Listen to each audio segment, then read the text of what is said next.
টেকনাফের দুপাশে কলেমা লেখা সাদা পতাকায় অদৃশ্য একটা রাস্তায় ভরে গেছে। তো এইভাবে যে রাস্তার দুপাশে কলেমা সম্বলিত সাদা পতাকা দুই পাশে যে সজ্জিত করা হয়েছে, এটা আপাতত দৃষ্টিতে মনে হতে পারে একটা নির্দোষ ব্যাপার, কিন্তু আসলে আমি এটা নির্দোষ ব্যাপার মনে করছি না। আমি এটাকে খুবই বিপদের ইঙ্গিত মনে করছি। এটা খুবই বিপজ্জনক। এখানে চক্রান্ত এবং ষড়যন্ত্রের আমি গন্ধ পাচ্ছি।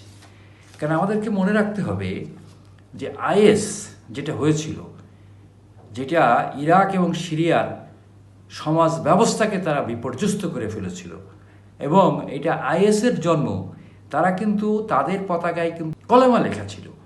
কিন্তু এই আইএস তৈরি করেছিল কোনো মুসলমানরা না। এই আইএস তৈরি করেছিল মুসলমানদের তৈরি করা, ইসলামের নামে তৈরি করা, ধর্মের নামে তৈরি করা। এর তৈরির যে উদ্যোক্তা ছিল, প্রধান বিষয় যে করেছিলেন, তিনি হচ্ছে হিলারি ক্লিন্টন। অর্থাৎ মুসলিম বিশ্বে সন্ত্রাসকে তৈরি করা এবং মুসলিম বিশ্বে সন্ত্রাস রপ্তানি করা, সন্ত্রাসীদের রপ্তানি করার অংশ হিসাবেই তিনি এবং মার্কিন প্রশাসন, মার্কিন সাম্রাজ্যবাদ এই কাজটি করেছিলেন।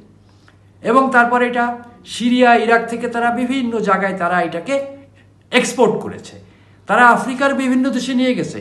এই আইএস কিছুদিন আগে তাকে আনসারুল আলম, কোথাও তারা বোকো হারাম ইত্যাদি নানান নামে, আসলে এরা আইএস, এদের এই কলমাকে পতাকায় নিয়ে এরা সন্ত্রাস করে। এরা কিছুদিন আগে এরা মালিতে সরকার দখল করতে গেছিল। এটা ইসলামের নামে করেছে, এটা ধর্মের নামে করেছে। এটা গ্রহণযোগ্য না। এবং শুধু না, মালি, নাইজার, বুরকিনা ফাসো, ইথিওপিয়ায় তারা সন্ত্রাসের রাজত্ব কায়েম করছে। তারা কি করছে আমরা যেটা দেখছি, তারা বিভিন্ন স্কুলে হামলা করে স্কুলের মেয়েদেরকে তারা কিডন্যাপ করে নিয়ে যাচ্ছে এবং তাদেরকে 1-1.5 মাস, 2 মাস, এমনকি 1 বছর রেখে তাদেরকে যৌন দাস হিসেবে ব্যবহার করছে।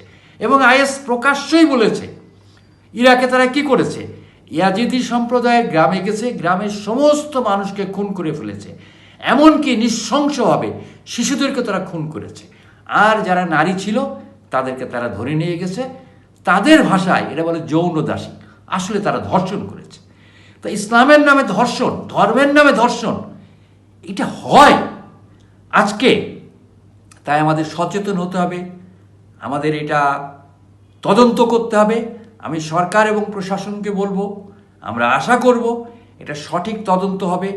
কারা, কোথায়, কিভাবে আইএসের সাথে যোগাযোগ আছে কিনা, অথবা বিচ্ছিন্নভাবে করছে কিনা, আবেগের বশে করছে কিনা, বা আমাদের এখানে যে সমস্ত ইসলামী ষড়যন্ত্রী আছে তারা করছে কিনা, অথবা আমার এখানে বাংলাদেশের ভূখণ্ডকে অস্থিতিশীল করার জন্যে ভারতীয় কোনো ষড়যন্ত্র আছে কিনা, এগুলো তদন্ত করতে হবে।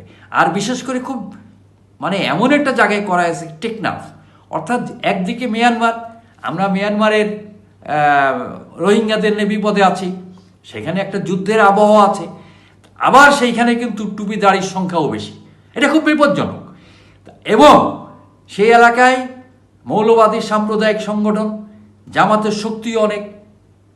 তো এইরকম একটি অবস্থায় সেই জায়গায় এই ঘটনা সাধারণ চোখে, খালি চোখে এটাকে ছেড়ে দেওয়া যায় না। এর বিরুদ্ধে তদন্ত হওয়া দরকার। যে এর পিছনে কারা আছে খুঁজে বের করতে হবে। এই দেশীয় চক্রান্ত এবং আন্তর্জাতিক যে চক্রান্ত যেটা চলছে, সমস্ত চক্রান্তের মুখোশ উন্মোচন করে তাদের শাস্তির আওতায় আনতে হবে। এটা আমাদের জাতীয় সার্বভৌমত্ব, আমাদের দেশীয় নিরাপত্তার জন্য এটা জরুরি, আবশ্যক বলে আমি মনে করি।